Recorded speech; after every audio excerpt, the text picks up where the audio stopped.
Phan. Yo!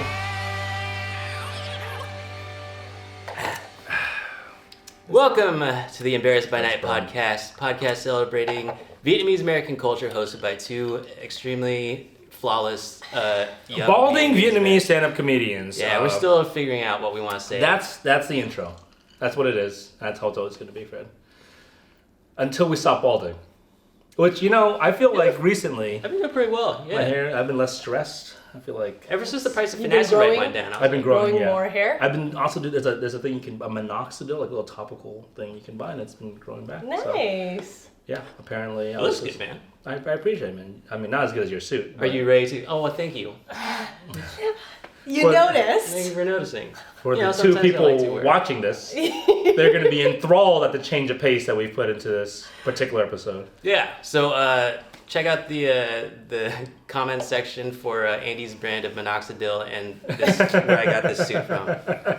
Same company, actually. It's the same guy. Same supplier. Same dude in Milpitas. Yeah.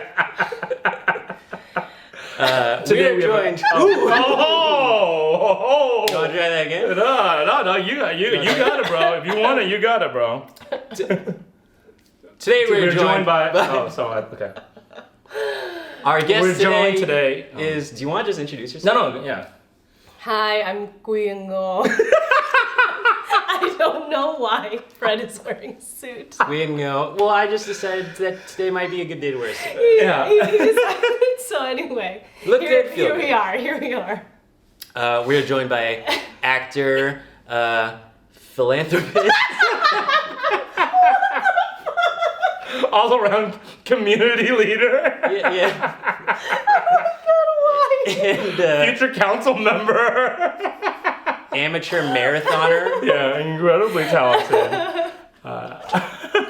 Did you like to vomit? Philanthropist. I'm against philanthropy. You're against philanthropy. On principle. But, yeah. As a principle. Yeah. As a Is this like kind of like how Clarence Thomas is against affirmative action? No. I'm sorry. Go ahead. I always thought Go ahead. philanthropy was like a... Also, I'm gonna be too loud. Generally speaking? Or? No, that's why we put the microphone all the way I'm over there. very, very, very loud, and I'm very close to this. Anyway. You know this thing's fake, right? Yeah, look at Are you stupid? Look, it's not even plugged in. Never mind. What the fuck? Why? This is just for show. You've we're broken running the off the fourth shotgun. wall. Sorry. We're running it off the shotgun. Yeah. We This have thing the doesn't thing on really- the camera there. This we used it at one point. It sounded Yeah. like ass. And he's like tripping about consistency or having the look here, but we don't need it. I don't think we need it. I think if anything, it detracts from the yell vibe. You guys are not like consistent. Isn't that your thing? You're not consistent. Like we have kimbap right here. You brought that. Don't blame that on us. There's white claw. Why? Wait, you guys don't have props for my gift? No, it's because I brought the kimbap, and then you were like, let's bring it in and have it a part of the show. Yeah, well, Oh, shit, that's that's a crazy. nice Okay. drinking food. Okay, let me give you a Anyway. proper introduction in Yeah. case we need it. Thank you. What can I say besides actor? No, that was good. No, not the philanthropist. Okay, I have a First of all, question I about don't that. have money. Like, how the fuck am I gonna be a philanthropist? See, I have a question about that word. Yeah, it's good, right? Yeah. I'm telling you. Would you like one? No, thank you. Okay, what's up? Sorry. This is very serious. I think he brought that. He suggested you brought it on so I can be distracted. Because he knew that I would be distracted. Because when you're chewing, you can talk less. Yeah. Yeah. So he can talk more. It hasn't stopped you before, but That's true. She's very well aware of like recording and voice because she's also a voice actor on top of her philanthropy work. hey, speaking of, Yes. today we're joined by actor and voiceover artist, Audiobook narrator. audiobook. Hey, today we're joined by actor and audiobook narrator Quyen Ngo. Quyen, welcome to Embarrassed by Night. Thanks for having me, guys. This is a special episode because this is the first time that all three guests and two hosts are from the same hood. You guys are both from Lopez too? Not fucking Milpitas, but Not Phil. What do you mean fucking Lopez? Why does everyone say it like that? we can all say that we've been to the Great Mall at least 20 times. Yeah, the Great Mall is That's we've all frequented the Great Mall. and Great America. Oh my god, I spent summers there. I PGA? spent almost Hell yeah. whole summers there. That's great. I had the wild card. I was trying to go to Raging Waters this last time that I was in San Jose. What Is it happened? still Didn't- open? Yeah. Oh wow. Is it all piss right now? Like by now, it's got to be all piss, right? It's always been all yeah, piss. sure. But that's okay. I love that place. That's what you are committing to. Yeah, everyone knows. Yeah. I used to get the WOW card from Great America. Do you remember that? Mm-hmm. Yeah, the black and white Yep. picture. Yeah. I remember spiking my hair because I knew I was going to get my picture taken that day. I was like, most forward. I had spiky hair. I can see it. I had a cowl. I can Like, imagine. at one point, I had a cowl. You know how like A rip curl? Yeah. Yeah. I don't know why I can see this very vividly. Really? Yeah. I know exactly what this PGA WOW card looks like.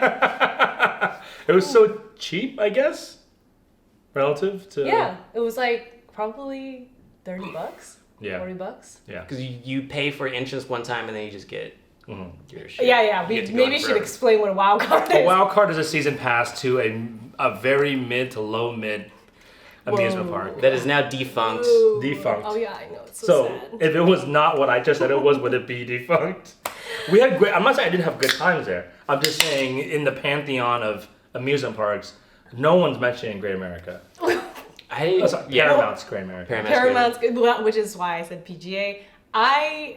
That's the only amusement park that I've gone to consistently in my life.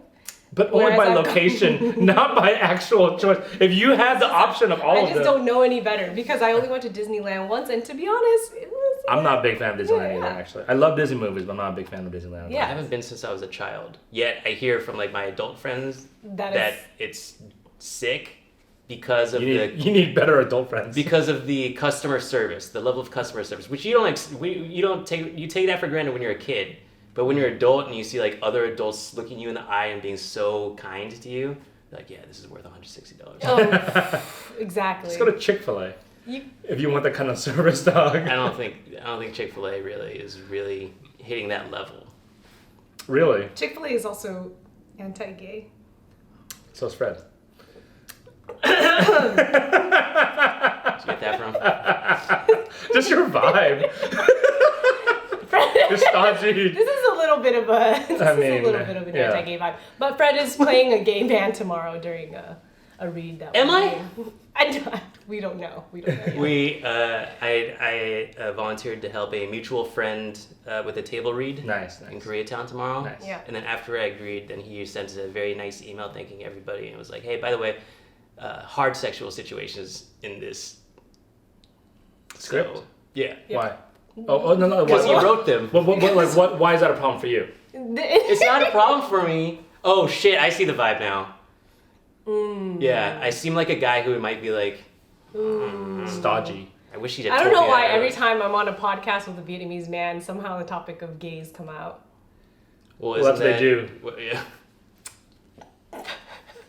So Andy and He I was fighting for the joke first, and I got it, and that's why he like was stunned in silence right there. I don't know if you noticed that. I just wasn't sure if the next thing to say would have been the right thing to say. No, but cross-dressing homosexually is kind of a cornerstone of Vietnamese humor, isn't it? Oh yeah, yes. I remember the biggest laughs I ever got was like at a Boy Scout Jubilee where I played a eunuch. And I just danced around like this, In a and dress. I was crushing. It was like 400 people, dog. Yeah. And I was like, I'm a fucking king of comedy. And yeah, I'm always chasing that high. When was this? This was Is this 1999. What is it? Well, we were talking about it. Thanh Thiếu Niên or whatever. No, that's Not something that Tin Andy, Tin Tin. Oh, that's what Andy was involved with, right? I was not. Oh. I was there for one day, and I remember distinctly. I was in fourth grade. I remember crying. What is the difference between these like Vietnamese child? It's just different Camps? organizations. Yeah. It's different organizations, right? Who like community building for Vietnamese Americans, especially I think in San Jose and Orange County, like they have like different groups based on their beliefs, right? So Boy Scouts was just them thinking this will be like good for like outdoorsiness or whatever, right? And then there's like religious, right, which is Catholicism mostly, and then there's like Vietnamese school, which is your mom was heavily involved in. That's what you. Yeah. So these like micro communities, there's a lot of like overlap in them, but They're all here existing to continue the spirit of Vietnam Cam Hoa. Ooh. Yeah. I remember I quit Boy Scout troop now. I was in a San Jose Vietnamese, like we met at a Catholic church. And I remember one day one kid was like, you're Buddhist? Get out of here. We don't want you. See, I told Do you. you think there's a Catholic supremacy? Like There's the a idea- Catholic bend to people who go to Bellarmine. Okay, well, that's a That's Catholic school. literally a Catholic school. That's a Catholic school. You That's a can't bend. I think that's a blame little bit more me intense for- than a bend. I think that's just a straight arrow. Yeah. True. Sorry. It's not like a weird Catholic bias. Ignorant Buddhist here. Sorry. All right. I thought that Buddhists were more prevalent than Catholics in the Vietnamese culture. So I always felt like Catholics were a minority in the Vietnamese community, which is why we were probably like within that community we're even tighter. You know what I mean? This is. It might be 50-50. I didn't even know about like all the Vietnam Way less. War. Yeah, I don't think it's religious 50-50. persecution that happened like in Vietnam Gone Wild. Yeah.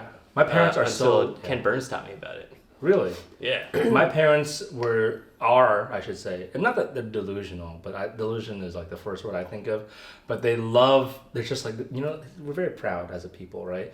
But they love to say that we're descended from the saints, the martyrs, the Vietnamese martyrs, when they were tortured hundreds of years ago and they were asked to pretty much drop their faith and like bow to the king at the time, which I forgot which dynasty it was, but it was like in the 1800s maybe or late 1700s, and they refused to renounce their religion, and then they were summarily just executed by the hundreds. Wow. Like over 100, maybe not hundreds, maybe like 130.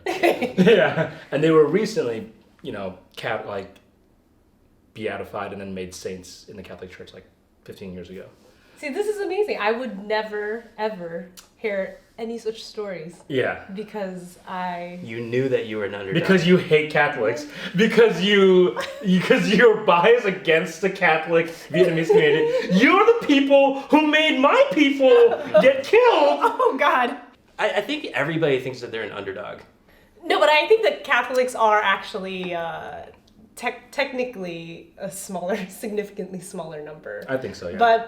But y'all, because y'all band together, there's Yeah. a very, intense vibe Am I that comes from. No, it's not that you're intense. It's that It's because we didn't know you when you were a teenager. He knows every Catholic I know in San Jose. That's not true. That's Damn. You were like naming people at one point, or I was naming people, and then you're like, yeah, know him.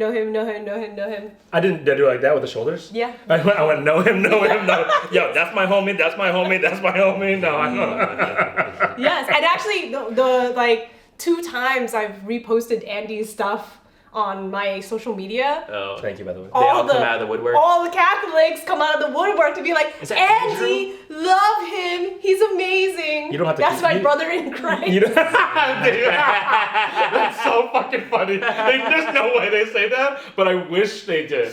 Oh my God, it's so funny. My brother in Christ. Shout out John Bosco Bowie. I love John. John is awesome. That's my homie. See, that's what possesses him. No, I'm not. No, what possesses me is the spirit of the Lord. That's what possesses me. Okay. Yeah. So forgive me for loving Christ. Okay, that's not my fault. You have been forgiven. Thank you. So how do you know so many Vietnamese Catholics? Because they're just Vietnamese people. Yeah. It's not so many I don't think people of it that What way. is wrong? I don't What see is wrong religion. with you? God. Right. what- I stand corrected. This is what's wrong with the Vietnamese community. All of the divisions. Yeah, absolutely. You know what? I learned a valuable lesson today about division and unity. So I appreciate you being on here. You're welcome. Wow, your philanthropy must be so good. With that kind of attitude, you must be so giving. Oh my and God. charitable. Yeah, You seem like actually, very charitable. philanthropy, when you said that, philanthropy is very religious. I thought philanthropy was just a catch-all phrase for somebody who gives away money. She's not anti-charity, right? I thought that's She's what like rich people. anti-philanthropy. So what's your? I would love. Call This is a themselves. great conversation to have. Okay. Now that Fred conveniently brought it up, what is your stance here? What is your? What's your official philanthropy stance? Okay, so what he said. Which Who's was he? You. What I said? Andrew What Nguyen. Andrew I love him. Van He's my brother in Christ.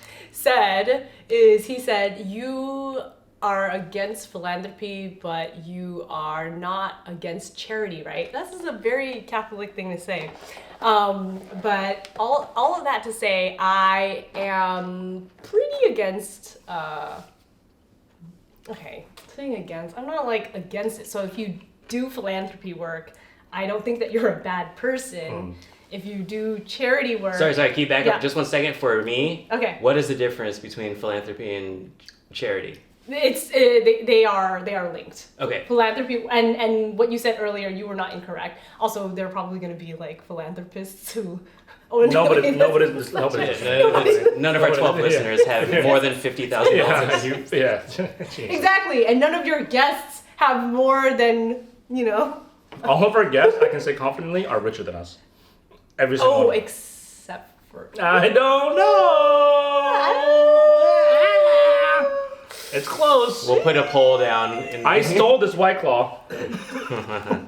I get offered White Claws on the street in Koreatown. And you hate philanthropy? Wait, where in Koreatown do you get free White Claws? No. I was just sitting at a pupusa stand this is like 2 months ago, and then there's this dude who found a box of White Claw in the garbage. That dude is me. And then he was so sweet, but he was definitely on something. And he was like, we were eating pupusas, and he was like, you want White Claw?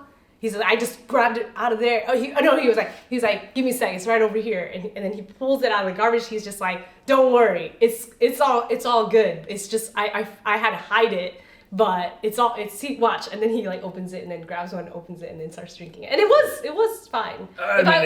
It was sealed. Did you have it? It wasn't fine. It was sealed in the can. It wasn't fine. I mean, fine is a really strong word for what that is. If it was fine, you would have drank it. If I felt like drinking, I don't think that I would have been opposed to drinking it. What do you think? You thought somebody? What is your theory on the White Claw inside of the garbage can? What is mine? Well, you know what? I've been asked this many times. I believe his story was true. It was legit. I don't think you would lie about that. What a lie. I'm like, what a lie if he was. For sure that guy bought it. Yeah. He's just trying to be charming. The lengths that guys will go. Yeah. It's a classic pickup move. You seen his pickup videos? I think Andrew Tate talked about this. Hide the White Claws in the garbage so when female passers-by. That just reminds me of the conversation with this guy. And then after that, he was, drunk. And then at this point, he was probably still reeling from being on something. And then he told me about his broken heart. And you talked to this guy for a while. Yeah, it takes a long time to cook the pupusas. Yeah, the pupusas are a real commitment. Yeah, and then he told me about he told me about all his boys being in jail, and then he violence that he witnesses. I know what you mean, but for a second, I swear to God, I thought his children.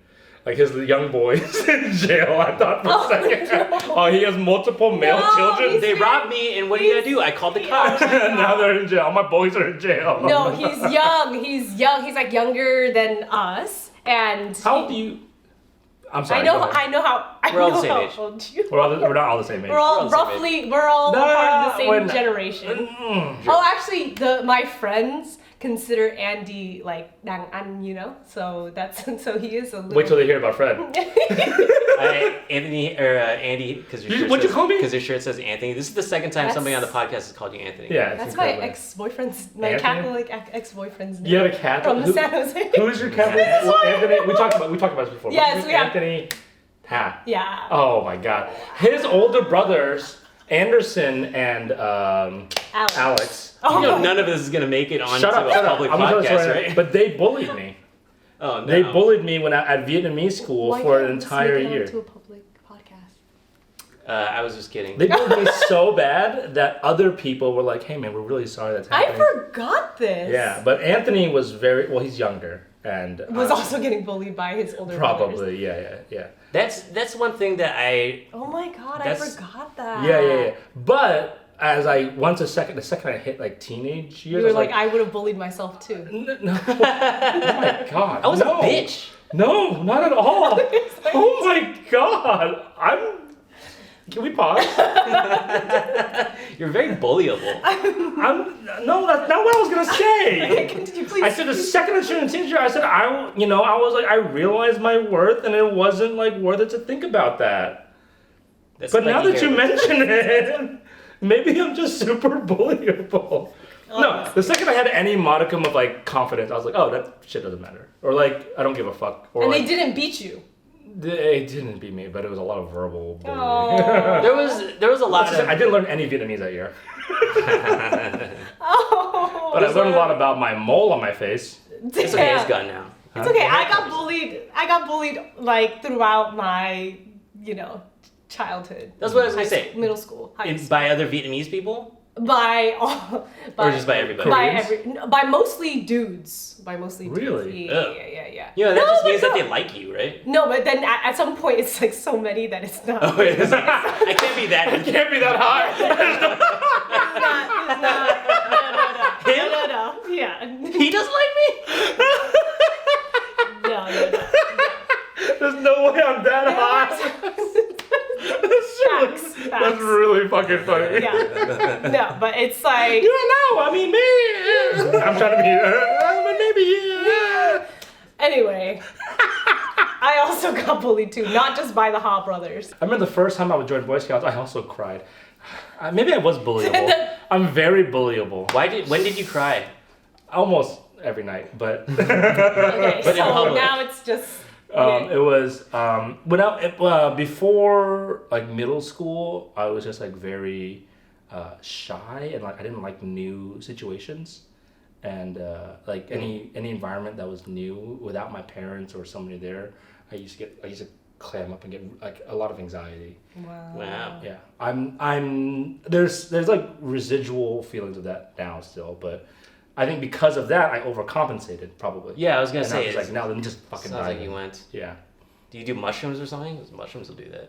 I not then, but I did do mushrooms like 2 weeks ago for the first time in many years. And you went into that shell. The first thing I did was like, I hate this. I hate mushrooms. I always hate mushrooms, but I did it because it's been a while, and I was like, maybe I like them now. and then the first thing I did was like, there was a group of German students next to me. I'm like, hey guys, I'm shrooming right now. I just need someone to talk to. Is it cool? And like, oh my god, it's fine, brother. That Oh, was God. that was 2 weeks ago. Yeah. You went to a campus? What the fuck? No, I was in Bali. Oh, you're in This Bali. is shrooms. Okay. Yeah. Oh, you're in I- Bali. That's cool. I thought Yeah. you were like here. I wasn't in Bali. I I just was did mushrooms next to some Germans. That's totally perfectly fine. normal either way, actually. In fact, yeah. better than going to Bali to do it. Yeah, because I don't have to buy the plane ticket. Anyway, so the shrooms, I don't know why you brought up shrooms, but no, Rakai, his Boy Scout troop, used to meet near the Santa Fe Fairgrounds. I remember the first time my first foray into Boy Scouts was a camping trip because my parents knew so many of the parents in your troop that I was invited, my brother and I were invited to a camping trip. I cried that night. That's the whole story. No, you were also saying what happened when you were on shrooms, dude. Oh yeah, when I was just talking to these German dudes, and then I was like, "Hey man, can we just like, hey, how you guys doing? I'm tripping right now. I just kind of need like to talk my thoughts out." It's like, "Yeah, it's fine." I was like, "Where you from?" And we just got to know each other, and we hung out for a couple of days. Actually, they did the same shrooms the next day because they saw how much of a good time I was having. Oh, great. So you did have a good time. I had it. Yeah, initially it was miserable because I hate when I see like hallucinations. I don't. I just. Which is why you took shrooms, because Well, it was supposed to be. This is I don't know how much I took, but the guy said, and I think this is pretty scientific. Medium dose, boss. Shaky in like a shake. No visual. That's what he said. Oh, so you thought you weren't gonna get visuals. Yeah, he goes, just dancing. I'm like, I'm not a dancer. Yes. It sounds like you just want to be on ecstasy. Yeah, that's exactly what it turned out to kind of a similar experience. Yeah, but Which is why you had a good time. I had a really good time. And is your life more beautiful? It made me realize I need to DoorDash more because I'm poor. Oh, you, Wait, you just need a second gig. Not DoorDash. Oh, you looked at your checking account DoorDash. balance on No. While shrooms? you were on shrooms? I was just talking it out how beautiful this was in this environment. I was like, if I can't enjoy shrooms here, I just don't like shrooms. So I was like, I need to moderate my vices more, drinking, smoking, or whatever. So I was like, in order to do that, And you Hey, make do more money? mushrooms? Oh. I would like to do more money to fund the things I want, and I'm not making enough money right now. Why don't I just start door dashing?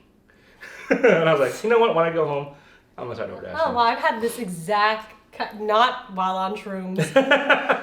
But like it's like I was in Taiwan a few years and I had a layover in Taipei, which was beautiful. I had seen that, yeah. But I've spent a good amount of time. I was staying in a Catholic church while I was in Taiwan. For someone who's Don't on ask a lot of questions, shit on Catholics, you seem to be involved with them heavily. Do you just get like a really good deal on a Catholic church? It's like the Matt Damon movie, We Bought a Church. Don't ask questions. Okay, all right. Anyways, I was in. Wait, this is a podcast. Why were you? Fuck you. Why were you in the Catholic Church? Doing some philanthropy work. Is that for real? Because not quite. You've never, by the way, you've never like set out why you are Yes, I will get to that. It's just like you didn't explain we have like why so many open threads right now. Just like you didn't explain why you hate shrooms. You're just like, I took shrooms and I realized that I'm poor and I should DoorDash. Anyway, so I was in Taiwan in a Catholic church and then I thought to myself, I should lift. Nice. And I was like, I had messaged all my friends and I was like, I should lift. Yes, nice. And then I realized how lift. Get yoked. I can see. Uber, it's paying off. Uber. Yeah. But I'm against Uber as well, just like I'm against Okay. I understand why you're against Uber. Yeah, I didn't say this to you because I was gonna say I'm gonna. Well, because for a while it became like public how nasty of a company Uber was. Yeah. So anyway, philanthropy and charity also similarly is like that because essentially wait, philanthropy and charity is like Uber and Lyft? Well, there's like a industrial complex, right? The whole like the broader philanthropy, the nonprofit system as we have it in America is like you can call it the philanthropy industrial complex. Yeah. It's like not it's impure. It's impure. Yes. Of course, I know that. But that's why I think like philanthropist is so funny. It's just like something that you can throw on your name if you have money. Yeah. Just to signify that you've given some money away. She doesn't fuck with it. Not only that, but I'm also really don't have money. That's the whole thing. We're in like a competition right now for who makes the least money. I feel like the person who's dressed the best makes the most money. This thing is disintegrating. It's like frayed. I only have one more hour with this thing. Just saying. I'm wearing the least amount of clothes, I think. I got these track pants at the thrift store. Ooh, clean, very nice. This is also clearance and thrift store. All right, I'm not participating in this. I got these tattoos on a discount. I can't even afford. They just stabbed me with a Sharpie. They were like practicing, and it was the end of LA Comic Con. They're like, well, we got one person left. Are you serious? On a discount. Are you serious? This is Avatar: Last Airbender, the Four Nations. Yeah. You guys You seriously have discount tattoos? Yeah. Sick. Yeah, it's pretty sick. I was doing a gig at LA Comic Con and I was just walking around like, we have one more spot. What kind of gig? It was a historical roast, but that's the brand, but they're doing fictional roasts. Oh, you did the Pixar thing? It was a Pixar roast. Sorry, I didn't mean to step on your shine. No, you're it's okay. You're contributing. Spit on your shine. Yeah. Constantly. Is that how they? No, well, whenever you do, keep in mind, if you do interrupt me, I will chase whatever thread, which is why I have a lot of open-ended, unfinished things. So if you interrupt me, I'm going with it. I'm like, this is going to be a nightmare to edit. Yeah, fuck you. It's your fault for asking questions in the middle of my story. Also because I can't have structured conversations. I also cannot have structured conversations. Continue, please. I dressed up as Russell from Up, and I roasted the other members of the panel. And I had a good time, and they gave me a free pass to walk around. So you got 2 tattoos. I got 4 tattoos. You got 4 tattoos? 4 small tattoos. On either ankle? Yep. Wow. Yo. Hi, bye, yo. The Vietnamese women's national soccer team got destroyed. Made it to, well, you kind of... Twice, 2 or 3 times. Interesting. This is a good segue. Did you guys watch any of those matches? No. You guys aren't excited about Vietnamese women's sports? No, it's soccer. I thought that we were going to have so much to talk about. Okay, sorry. No. We can still talk about it. This is perfect because we don't have to. We can still talk about it. It's a very we want to play 13 while we talk about it. But also, neither of us watched the game. Yeah. Right. So it is a, like... Even though she likes soccer and you don't watch soccer. I know. She didn't watch it and you watched the game. I was so excited to see just these tiny women go up against... Vietnam? What? They're literally tiny. They're literally tiny women. I love that movie. Directed by Greta Gerwig, right? Tiny Women.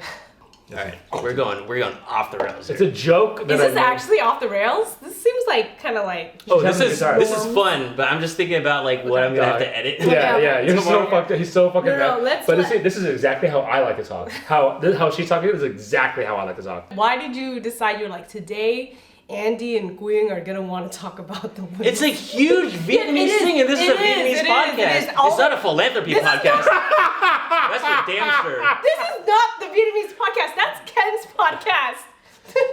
This is Embarrassed by Night. Yeah, homegirl. He actually holds me back, if anything. Yeah, you need to be held back. See, so. And I consider myself a real comedian, so that's. Wait, hold on. So he needs to be held back, like not in terms of like raunchiness or like content or something, but sometimes you say things that start to be unhelpful to the entire project. Are you reaching for a gun? No. Someone's calling me. I'm sorry. I had to when we were doing the documentary too, like going through some of the footage that he was in a group conversation in my documentary. Yeah. And I was like, Andy, you gotta let them finish their sentence. I get so excited. I get really excited. He gets really excited aloud, especially when like Viet starts talking. Yeah. You kind of like claim the role of the translator. Oh, I'm doing it right now. I'm kind of functioning as a facilitator and giving space to the two of you to talk about. You really shouldn't. It actually. That's why you're in the middle. It actually lowers the value of this podcast because they're not here to hear us talk. We have plenty of episodes where we're just talking. Yeah, we're out of stuff. Yeah. But we're here to see your opinion. Your opinion is supposed to be featured, and I can say this confidently. If they're still listening, they have no idea who you are. We know what you're against. Yeah. We know a lot about what you're against. But not why. Yeah. So your facilitating skills do not. I mean, they serve you here in terms of like they'll get you off the hook from talking, but. I don't want to be off the hook from talking. I'm just saying that he was sharing some real thoughts. He was sharing some real thoughts. And those real thoughts are he hates editing when I talk. Yeah. Those are the real thoughts. But I appreciate the grace that you give to your friend. Well, thank you. We're not at a You conference. know you're not getting paid, right? Yeah. Speaking of the Vietnamese podcast. Yes. All three of us are A, Dam Quay, but B, all previous guests of the Vietnamese podcast. Mm-hmm. And I saw yours. Mm-hmm. You decided to do it all in Vietnamese. I did not decide that. Ken decided that. Ken decided that? Well, it was a conversation. Wow. Yeah. Well, okay, continue. Sorry. What was the conversation? Well, hold on. What was he about to say? He brought up something, so that happened. So the whole podcast was in Vietnamese. Yeah. And my question was why? Why is too vague of a question, right? No, it's fine. I can answer that question. What happened and what happened? Why did I? Question, you think you're better than me? Mày muốn nói chuyện trong tiếng Việt? Oh, no! Mày giáo? Yao. Okay, yao. And so it wasn't necessarily my choice. I was like, excuse me, Ken, I want to do my episode in Vietnamese. Is that how you talk? I've memorized my lines. So Ken and I had I don't know if y'all had like a pre-conversation with him, but we did like a pre-conversation. And as we were talking, he was like, oh yeah, I do some episodes in Vietnamese, some episodes in English. And I was like, oh, you do some episodes in Vietnamese? Like, why do you do some episodes in Vietnamese? And then he said, well, some guests only speak Vietnamese. And two, whenever I get the opportunity to do one of the episodes in Vietnamese, I do it because those are the only episodes my mom can understand. Oh, it's always moms. So then I was like... Do you think that Vietnamese people have more trauma with their moms or their dads? There's like a yearning for like a connection with your mother in Vietnamese culture. Right? What is it like? Công cha như thế thế sơn nghĩa mẹ như nước trong nửa. Right. So the dad does all the work and the mom gives all the love. Yeah. Damn. Isn't that like a pretty good? That's a classic. Yeah, it's classic patriarchal philosophy. Yeah. Like, I'll bear the burden so the mother can love. Yeah. I once asked my dad. He's washing dishes, right, which he hated doing growing up because it was a woman's job. But But he did it. As you compromise in a marriage, and my Which dad, is amazing. Exactly. To his credit, my dad is an amazing. Does your dad do dishes? Well, in heaven? Oh, sorry. I knew, and I did. I've never held back more. I was like, I'm gonna see what he says. I was gonna be like, he's dead, but I. Anyway, my dad does not do dishes. Yeah, continue. So my father was doing dishes, and I approached him, and I was like, Bo, do you think Mom is a good wife? Where do you get that idea? How old were you? I was probably in my 20s. Because I'm thinking about marrying a girl who looks just like her. And I asked these questions because my parents used to not torture, but tease my brother and I with difficult questions all the time. Like, who do you love more, right? And you have to pick. Jesus. Oh, that's trauma. Yeah. Yeah, it's all in like the Like most the answer is always you can't pick. It's an impossible question, right? That's the idea. That's what makes it funny. The impossible questions are funny. Wow, that's a real funny family. Your dad just cutting an apple with a knife and like, which one you like more? Mirror her. My dad isn't a Chicago gangster in the 30s, so he's not. Definitely got that vibe though. He's intense. He's very intense too. Yeah, maybe I'm fucked up, but that is the classic response. Like, no, that's normal. Anyway, it is normal, and it's very funny. I never asked that question in my family because there's answers. It's very obvious. Yeah. Like everybody thinks that everyone's like, oh, you're the middle child. That means and you're the only girl. That means you must get all kinds of benefits. What's the word? Like look you. And then I'm true? like, nah. And you would never ask that in my family because it's really obvious. Like actually, I mean, I guess it's the baby. my mom is gonna be one of the 4 viewers of this, and she will be like, yeah, true. Because like your mom sounds like a wise woman. Preference for the eldest, and then like a certain type of preference for the youngest. But like the fact that I'm I am like, is there like that kind of preference? No. It's what's the word like I can't remember it, but like you just like and then you think that the eldest is the best, even when they're a piece of shit. You still like there's a love. I'm the eldest in my family, and he's the youngest in his family. Oh, so you guys are. We're just replicating But he's older than I am. But he's got baby. He's got baby tendencies. When we're together, he's definitely got like baby of the family energy. No, but only because I treat him as an elder. No, but to my other friends, I'm older. Yeah, but also in terms of your mom and dad in relation to you, they probably. They love you. They do love me. They love my brother. There's only 2 of us. Okay, that's fine. I do. It's very easy. So when you have 2 kids, it's all good. You said that was smart. Do you have siblings? I have one older sister. Okay, yeah. She's 2 years older. She's awesome. I love her. She's very, very generous. So neither of you have middle children in your family, so you don't know how much parents like do not give a shit about the middle child. My mom is a middle child. She's middle of 5. And she has middle child syndrome. Absolutely. And she is Vietnamese. They're gonna make a great mother. Female middle child. What? Well, let me finish my story. Oh yeah. So father. Yeah. Do you think mom is good? I was like, well, is mom a good wife? And then he's washing dishes, and he turns off the water. And he doesn't even look up. He just. Welcome. She's a good mother, at least. And then he turns on the water and keeps washing dishes. You know, I'm gonna bet that he doesn't even remember that. He doesn't. But it's seared into your memory, and not ours. And then my mom was coming down the stairs. She's like, I'm not eating. And I was like, oh, I'm out of here, dog. I'm out of here. I was like, oh, no. And he's like quickly washes this, and he like goes to his man cave. He's like, what? Oh my god. Oh my god. That shit's fucked up. They have a really funny, weird relationship, and I mean, it was difficult growing up, but I think the older I get, the more I can laugh at it. Because there's nothing else to do. Then what, they get divorced at this age, dog? No way. Yeah, exactly.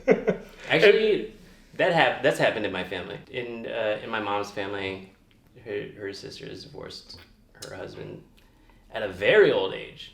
I mean, it sucks for the dad, but like It happens. that's I mean, you have to do what you gotta do. You know, people have one life. yeah. But the thing is, Vietnamese people they don't treat it like that. But Yeah. it's nice when it sucks for that uncle. Yeah, definitely for my That uncle, yeah, it's sad for the uncle, but then it's also like that's kind of nice. That's like a defiance of Vietnamese cultural norms. Yeah. That is really That should be lauded. which is really cool. Yeah, it should be. Should lauded. it be lauded? I don't know. They came from a fucked up family, anyways. So. But why does that? Asserting boundary. It's like a divorce is a manifestation of boundary assertion. I guess. I think it was also like money related. It was like heavily money related. Well, it is a Vietnamese divorce after all. Probably because he was no. Yeah, But I'm we just don't- saying, they don't- like a lot of the people I know who try to stick it through are people who have like husbands who are like gambling away all their money, and then they don't, gambling and then thing. it's only until like they We come definitely home have one that in our day. family, too. Yeah, The gambling thing is big. Yeah. It's When interesting. I go back to Vietnam, my mom will hand me an envelope saying like, "Give this to this aunt," Wow. and I know by this point, like, because the aunt has a degenerate husband, my mom is just like, "Give it to the aunt. Don't let anybody see you giving it." And then when I give it to her, she's like, "Thanks." I have Oh. an aunt that gambles. Sick. So do you have to pass my To your uncle? nice role reversal? Yeah, I have an aunt that gambles. Hey, it's 2023, dog. Vietnamese women are a different breed now, dog. So Like, you have to We slip out some. and here. I support Ruining it. families. And I support it, dog. My uncle is a stay-at-home dad, and my aunt runs a nail salon, and she then also gambles. Yeah, that'd be happening. What does she play? Does she play shooting fish? Yeah, but at she the- also at the no cafe? low key though. The 2 or 3 times I've gambled with her She at sucks the at it. casino, she's won bonuses upwards of $10,000. Oh fuck! So So won. She's good at it. So she's a fucking businesswoman. She is Yeah. making like Yes. side money. 5 for the figures a family. night? Yep. So your aunt is a boss, is what you're yeah, saying. yeah. And her I was husband not. doesn't see any of it. I don't know if you understood my tone, but I was bragging earlier. Okay. It sounded sad. I know, Well, I know. We were that talking was your family trauma. dog. You guys clearly misinterpreted my enthusiasm. Family Okay. trauma. Yeah, dog. I mean, I offer that info incredibly readily out of pride. I love Okay. this woman. Okay. Like, she's awesome. Dope. Yeah. Every time we visit and during Christmas, we always have free hotel rooms at the local casino. Sounds great. Yeah, she sounds awesome. Yeah. She's cool. She's Yeah. very, very cool. I love So her. as Fred was telling about his family trauma, you were like, "Let me tell you about my amazing family." Let me tell you about the good side of. Well, we don't want it Playing to be a with money. fucking bummer Okay, all okay, the way okay, through, okay, do we? okay. Jesus, just because Fred is descended from degenerates doesn't mean I have to be. Hey, is that? I'm not descended from them. They're just my cousins. I married into it. But Vietnamese and gambling, that's a really big thing. I mean, I offered earlier to play Tin Len, right? Like, We are gonna play it. We're gonna play it on this Yeah. podcast? Not on the podcast. Not on the podcast. After That's we gonna be finish impossible to recording. You don't think, I think they want to watch it. I don't know if they. I don't even want to watch. All right, people if play you it. want to Also, watch us I'm- play Tin Len, just comment below. No, we are gonna play it, but after You guys, we do you know, stop. do you know Kate? Yes. Do you know Do you know Kate? Kate? No, I haven't played. I've never heard of it. You guys both were like, we have to teach this bitch something that's so ingrained in our DNA. It's just, why can't you gamble like us, dog? Have you ever tried to like explain to a white person 13? Yeah. It takes kind of long because Yeah. it like makes perfect sense in your head. Oh, Field Turning is the most logical game ever, right? There's something right. about that game. It's It's just like- like, yeah, of course. But for some reason, other cultures, they just can't fucking wrap their It's fucking... like, wait, a 2 is stronger than a... Wait, what? I can, Actually, just started playing Hold'em, and then now I'm like, love Hold'em. wait, so 2 doesn't have value? And I still, every time I get a 2, I'm like, oh, yes! I'm sorry, I don't think you guys understand. you get This is a powerful card. I don't know... It's a 2 hearts. Yeah. She goes, how dare you? Yeah. You get like a 2-7, but they're both hearts. Yeah, it's like, I got a powerful pair here.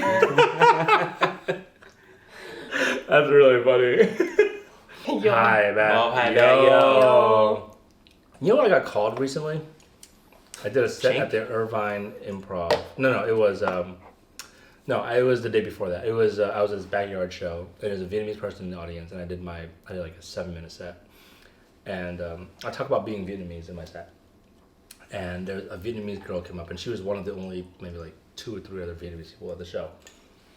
And she's like, I was like, what do you think about me and me being Vietnamese? Because she brought up like, oh my God, I was so happy you're Vietnamese. I'm so happy that you're Vietnamese. Like you really like represented us. You were so funny, and she was very complimentary. And I was pleased. I was like, thank you so much.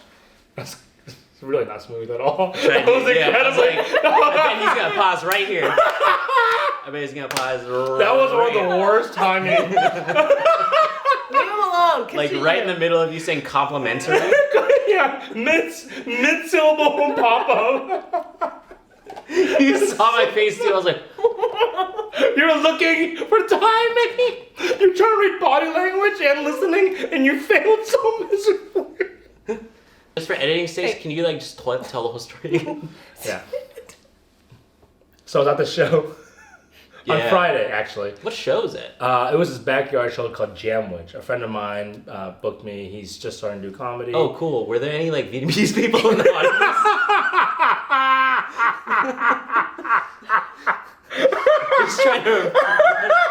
just trying to rush this thing along.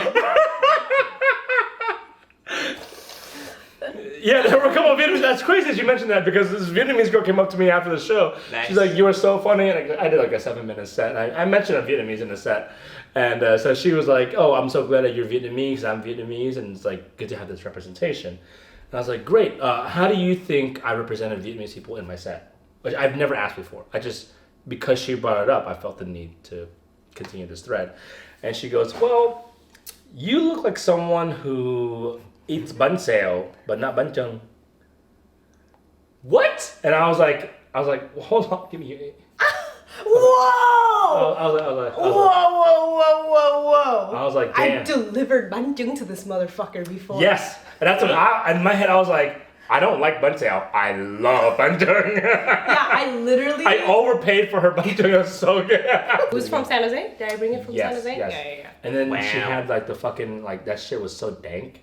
Like what? Oh, the yumong? Yes. My mom's pickled veggies. Dog, that shit was fire. Yeah. Oh, dude, it's so good. I love it. But I was, Anyways, Yeah, all what the that's- fuck does this girl mean? Yeah. well, this- what she was trying to say is like Rude. you're generally Vietnamese, but for the more specific holidays, you're not. Like you're seasonal. Like when it suits you, you're Vietnamese. You're fair weather I'm Vietnamese? fair weather Vietnamese. That's what she said to me. That's What in the world? she said. I come off like that in my comedy. Do you Am I think? a fair weather Vietnamese? Do you think I am now? You know me, and also, do you think my comedy also displays that? Oh my god. No, and be honest. And I'm okay with this. Oh my god. I'm okay with this. I haven't really seen your comedy. I always step out for a cigarette. That's how much he loves you. And my That cosplay. is- No, that's how much you trust my comedy. And my cosplaying being Vietnamese here. No. Yeah, this guy has a whole documentary about this shit. Yeah. Yeah. And he's an authority. how authentic is my Vietnamese-ness as a human being? Or That's a human being. How does that even matter? Like, what does Oh my that God. fucking curious. Oh my matter? god, dude. Ken you guys are avoiding the question very No, bad. because that's a bad question. That's It's a bad really question. telling. Okay. Yeah. It's not a great one. Who's the authority to determine Yes, who yes, is yes, Vietnamese? There's no yeah. authority. Literally, there is no authority. I agree. But also, oh my god, bánh xèo, but not bánh chưng. That is just like. Is that mean? It's just like it's more weird. It's not very really, judgmental. It's. I don't like bánh xèo. I also don't like bánh xèo. Yeah. I'm But okay. and I love bánh xèo. Yes. Which one is Benjing again? You fair ass weather Vietnamese. That's so funny. Bánh chưng is literally the most important bun in Vietnamese. Is it the Damn, that one? I don't think it's that. one? Is it? You think it's that? It's kind of because the story of bánh chưng is the story of like the father who No, is sorry. Okay. There's bánh chưng and there's bánh dày, Yes. and it's a part of the legend about the sons who have to prove who is going to be the next king of Vietnam. And so at the time, they believed that the Earth was square, and so then the sons went. Do you know this? Nope. The dad who's trying to determine which son takes over the empire says whoever can bring me back the best tribute will get the reign of the king. And so then all these sons go and they hunt and they kill and they bring ox and all this wild shit. And then the one son comes with banana leaf, a square banana leaf, and a round white thing. And one is Banye and one is Banjung. And Banjung is supposed to represent the earth because they believed that the earth was square at the time.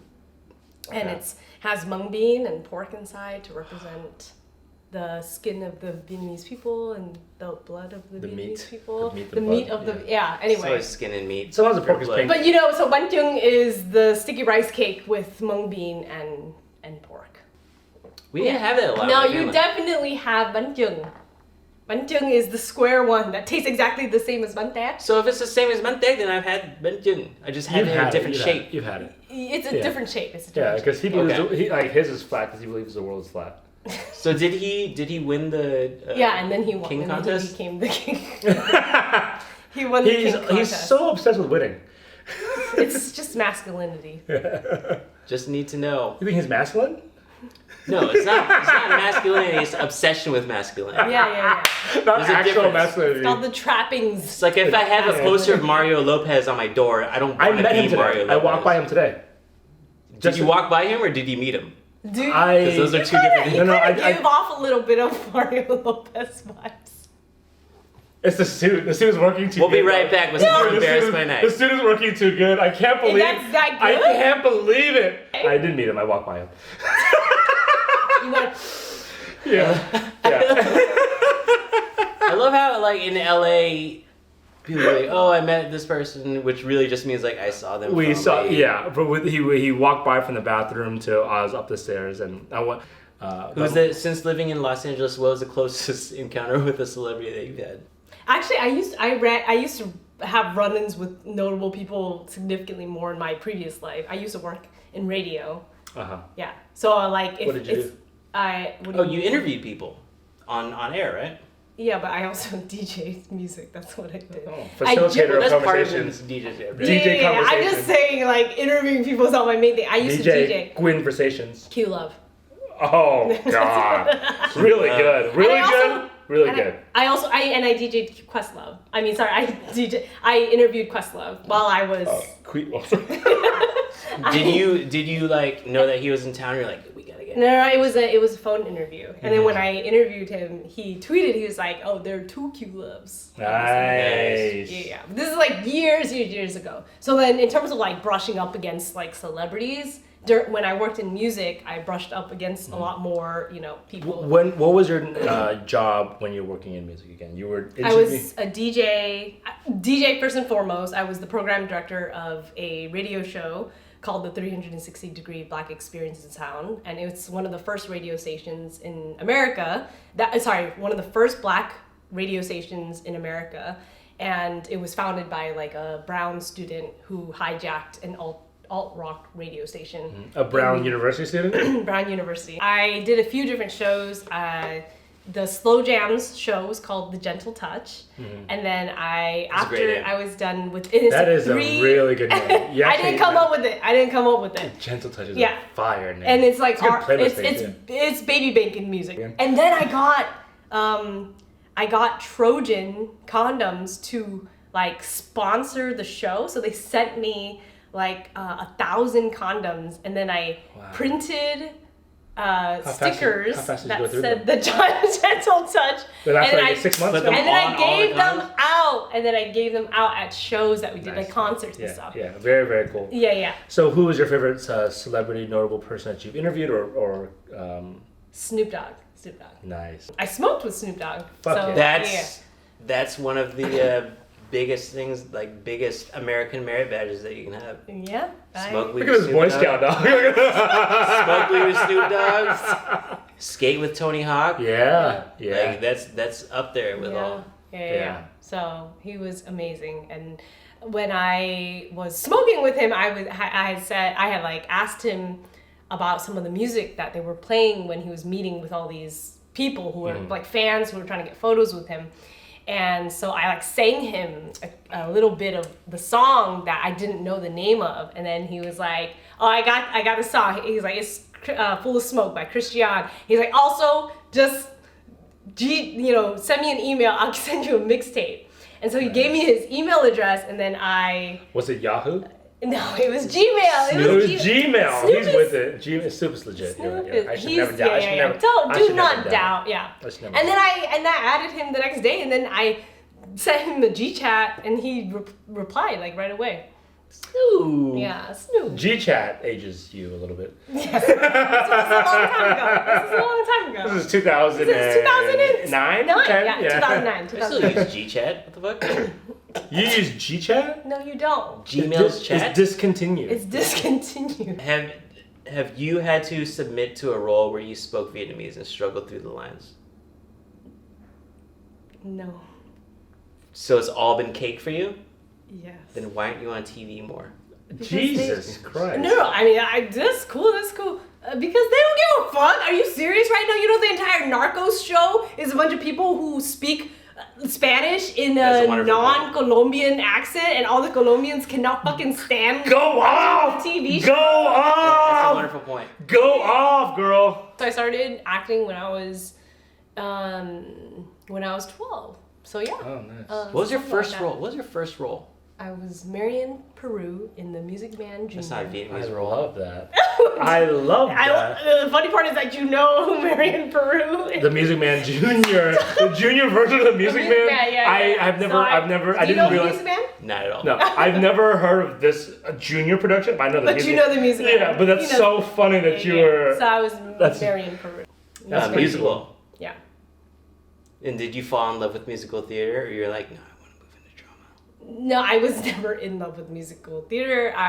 And throughout my time acting, I do musical theater because if you want to act, then oftentimes you have to sing and you have to dance, and so so damn, you learned that at an early age. Then you're like, I just have to compromise if I want to get my face out there. Somewhat. I think. Do you prefer like traditional theater as opposed to like musical theater? Oh yeah. I think so because I'm not like a singer and dancer by trade. Like if I am forced to do it in order to perform The Music Man, then I can just the Music Man. Just the Music Man.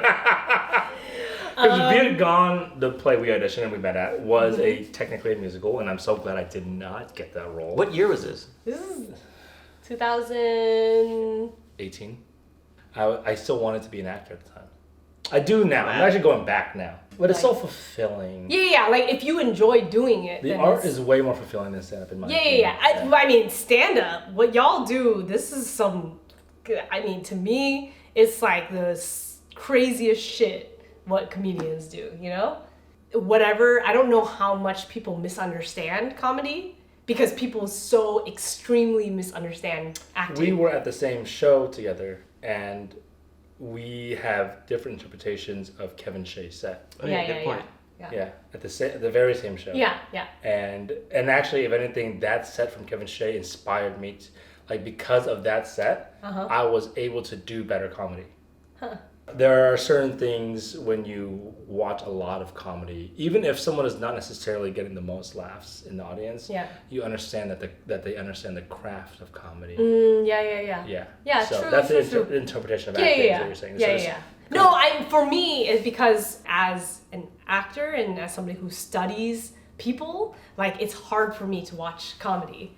Like when I watch comedians, like I can't help, like I'm seeing like they're... You're watching all this shit. Yeah, right? and it's dark, right? Like comedy is dark as fuck, you know? It's like a lot of... Are you talking about like the actual content? No, she I'm likes talking black about comics. No, I'm not even... It's like I like black comics. No, it's just like... the stage is dark. The stage is dark. Yeah. The stage is Not dark. 555 Laugh Market. Which you can come by August 26th. We keep all the lights on at 555 Laugh Market. The stage is dark. The art is dark. The act of doing comedy is like heavy. Why? And because like really, really good comics are people who have like nothing left to lose. I disagree. You ever Whoa. seen Jim Gaffigan? Wait. He has like 7 kids. Yeah, which you're right. He has a lot to lose. The level of self-analysis that gets somebody can't, to a like- point of funny, like really fucking funny, is when it's interesting. Like kind of like bone deep. That darkness that you're referring to, and I'm just asking to clarify here. Are you saying that comedians generally have just dug in so much to themselves that they no one else can dig deeper? Yeah. Yeah, and Yeah. that it's dark because like No, it's also dark because there's they use that process to generate really funny shit instead of like healing. Didn't you meet like, I mean, Do you think so?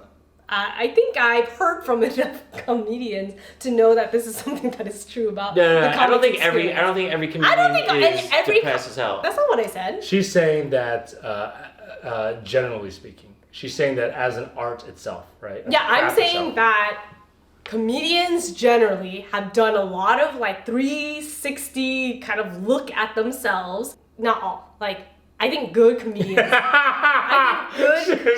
I think good comedians. If you don't want to kill yourself, you're not funny to me. Is what Or she even said. thought about it. Yeah. Yeah, like. I actually, I think the best comedians have gone there and back, right? It's a I hobbit's disagree. journey. I think Okay. it's a timing thing. I really think it's just on timing. Because the hardest I've ever laughed, and I still think about these kinds of things, Okay. is at my friends in high school. Who were doing stand up? And they were definitely like just fucking happy guys. Performing. It's Okay, so I did improv in high school, and I was like working with the funniest fucking guys at my school. And so, yeah, like maybe their issues were not as deep as they are today, but there is a level of self-analysis and self-awareness that all of them had in order to make their comedy really fucking funny, is what I'm talking about. Like, can you think of extremely non-self-aware comics? Like, comics are good when they're self-aware. I agree. Yeah, but there's a difference. There is a total difference between like paying $15-$20 to go like sit in a room and watch somebody like What price actually. what price would you pay in for your comedy? Let's not talk about me. I'm saying that there's a difference between like paying $20 and going like, this better be worth $20, and have somebody like perform in front of you. But I'm saying like the funniest, like the hardest I've ever laughed, and the memories that I have of like laughing super hard were in fucking science class. I appreciate what you're saying, where that's where the hardest laughter is. She's talking about comedy as a craft. She's saying that. I thought it was just the joy of laughter. No. She's saying stand-up comedy as a craft requires a certain. We're kind of looking at a philanthropy charity kind of thing, right? Yeah. What a classic argument. What a classic argument of philanthropy versus charity. No, but she's saying as a craft, a great stand-up comedian requires something. She's not saying your homies aren't funny. That's not what she's saying at all. Yeah. She's saying that as a craft for a stand-up comedian, it requires a self-analysis that she thinks, she's arguing, requires like a certain darkness and depth, right?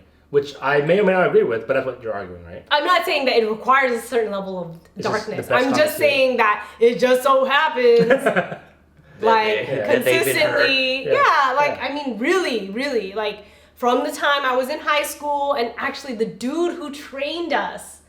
Oh my God, the dude who trained. So He had comedy, these scars on his face. comedy sports in San Jose. Oh my God, yeah. Yeah, we had one Wow, of what a... That changed Yeah. my life. Yeah. Seeing that happen. Yeah, so our club was comedy sports. We had a comedy sports club. You were in comedy I sports was in downtown San comedy Jose? Sports. I did a show. Oh my I very God. unfortunately was asked to run the club at Piedmont Hills. Wow. And we got training. We got training every I always week. admire the people, and then that's like the impetus for me to be like, I can do that. I didn't do comedy I didn't do comedy sports downtown, but comedy sports came to our school and trained us every and they had a week, and then we program. did Right. and then Yes, we did yes, shows yes.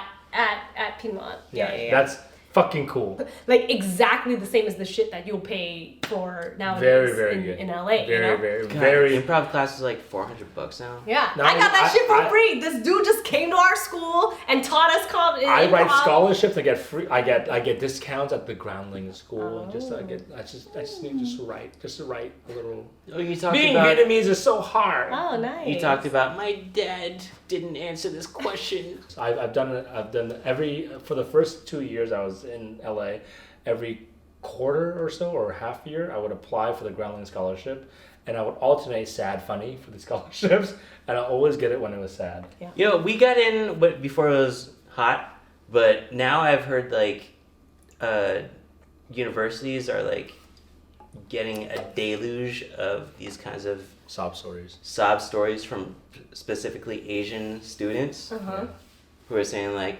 telling the same story, just like, I remember when I would open up my lunch and the kids would hold their noses. For real? Yeah. Tropes. Like, Imagine being it's trauma porn. Yeah. I'm okay with like the Supreme Court ruling about affirmative action. Oh god. I'm hella okay with it. Not on principle. Not having that much Asians. Oh god. Because I hate Asian people. No, but not on the God. principle of it. Like I think that idea of like not helping marginalized communities is obviously bad. But that ruling will spur alternative ways for colleges to accept students, right? Which I think is a good thing. If we innovate the idea of like Ivy League schools to accept students, and it's gonna spur eventually, like there's a movement to get rid of legacy acceptances, right? And that's related to the affirmative action. Like it's like in that same arena of like, look, our traditional modals of college acceptances are not working for marginalized communities. So we have to upend that. That we've gotten rid of the SAT and ACT for a lot of colleges as acceptance requirements. Like we've gotten rid of a lot of things. It's forcing colleges to look at students holistically, and I think that trend is moving in the right direction. The Supreme Court ruling is not great, but that's the trend we're moving on. We're getting rid of these old ideas of acceptance for these colleges. I think that's a good thing for society in general.